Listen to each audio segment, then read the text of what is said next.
মোমো বানাতে গেলে মাংসতে হাড় লাগবে না, তাই জন্য আমি হাড়গুলো কেটে বাদ দিচ্ছি। তারপর আমি এগুলো গ্রাইন্ডারে মিক্স করতে দেবো, তাই জন্য আমি একটা বাউলে সব কিছু ঢেলে দিচ্ছি এক এক করে। একবার বা দুবার পাক দিলেই হবে, বেশি মিক্স করার দরকার নেই, কারণ এগুলো বেশি মিক্স করে গেলে বেশি ডলা পাকিয়ে যাবে, তখন মুখে ভালো লাগবে না খেতে।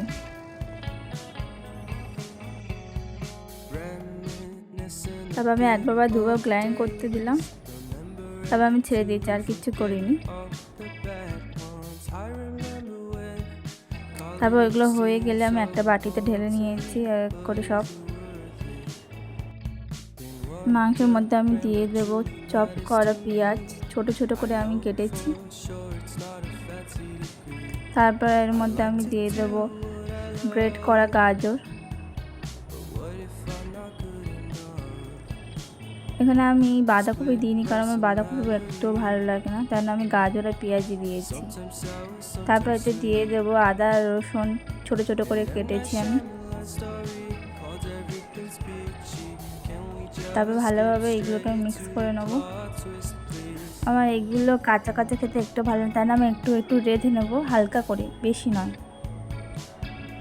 একটু কড়াতে একটু তেল দিয়ে দিয়েছি প্রথমে, তারপর যেগুলো মিক্স করলাম ওগুলো ঢেলে দেবো এক এক করে সব। বেশি সেদ্ধ করার দরকার নেই, হালকা করে ভেজে নেবো। হালকা করে একবার দুবার নেড়ে চুড়ে তারপর এটা ঢাকা দিয়ে দিলাম সেদ্ধ হওয়ার জন্য। মোমো করার জন্য যে আমি ময়দা মেখেছিলাম সেইটা আমি 1 থেকে 2 ঘন্টা রেস্টে দিয়েছিলাম। এবার দেখো কি সুন্দর নরম হয়েছে তুলতুলে। তারপর মোমোগুলোকে আমি 1 থেকে 2টো কেটে নেবো। যেমন করে আমি কাটছি।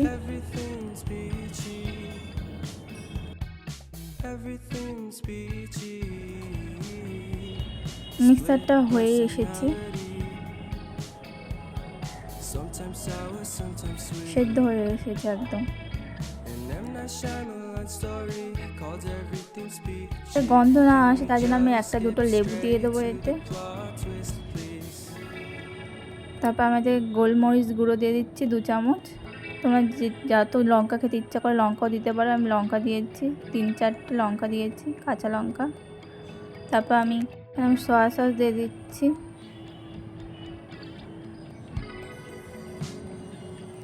এখানে স্বাদ মতো নুনও দিয়ে দেবে। আমি এখানে নুনের ক্লিপটা নিতে ভুলে গিয়েছি, কিন্তু বেশি না দিলেই ভালো হয়, কারণ সয়া সসেও নুন থাকে অল্প পরিমাণে, তাই তোমরা একটু অল্প পরিমাণে নুনও দিয়ে দেবে। তারপর ভালো করে এগুলোকে নিয়ে নিলাম।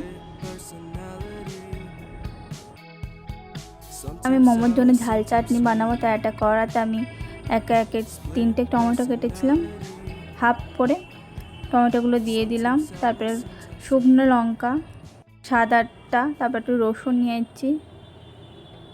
এইগুলোকে আমি পোড়াতে দেবো যাতে স্মোকি ফ্লেভার আসে। হয়ে এসেছে এগুলো।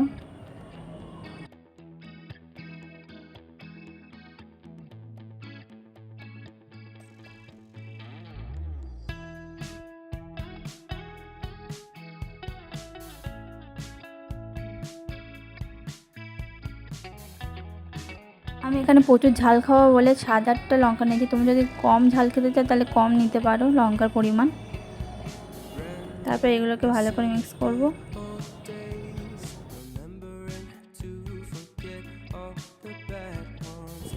এখানে চাটনিটা হয়ে এসেছে। এবার একটা কড়াতেই চাটনিটা ঢেলে দিলাম। তারপর নুন দিয়ে দিয়েছি আমি পরিমাণ মতো। তারপর হালকা করে আমি নাড়াচাড়া করার পরে আমি স্বাদ মতো একটু চিনি দিয়ে দিয়েছি টেস্টটা ব্যালেন্স করার জন্য। তারপর আমি আরও নেড়ে চুড়ে চাটনিটা অনেকটা কমে এলেই চাটনি আমাদের রেডি। তারপর আমি এগুলোকে বেলে নেবো ছোট ছোট করে, লুচির থেকে একটু সাইজে কম। তারপর আমি যে মোমোর পুরটা বানিয়েছিলাম সেগুলো এতে দিয়ে দেবো, আর হালকা পরিমাণে জল দিয়ে চারিদিকে জল দিয়ে দেবো। দেখো কেমন হয়েছে, তোমরা এরকম করবে। আর আমি চারপাশে হালকা জল দিয়ে দেবো, এগুলোকে ভাজ করতে সুবিধা হয়।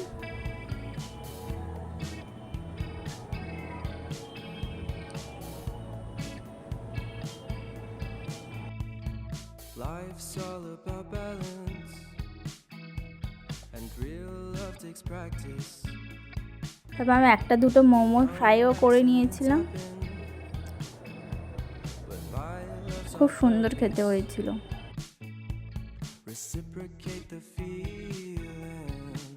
ঝাল চাটনিটা তো খুব সুন্দর বানিয়েছিলাম, আর ফ্রাই মোমোর সাথে তো খুব সুন্দর ব্যালেন্স হয়েছিল। ভীষণই গরম ছিল মোমোটা।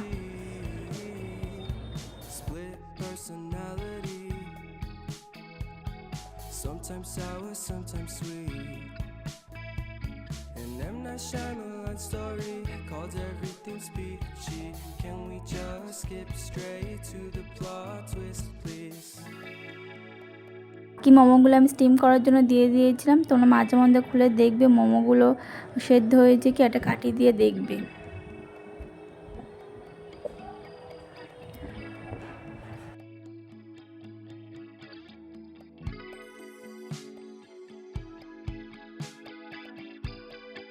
মোমোগুলো একদম স্টিম হয়ে গিয়েছে পারফেক্ট। তারপর আমি একে একে তুলে নিচ্ছি পাত্রে।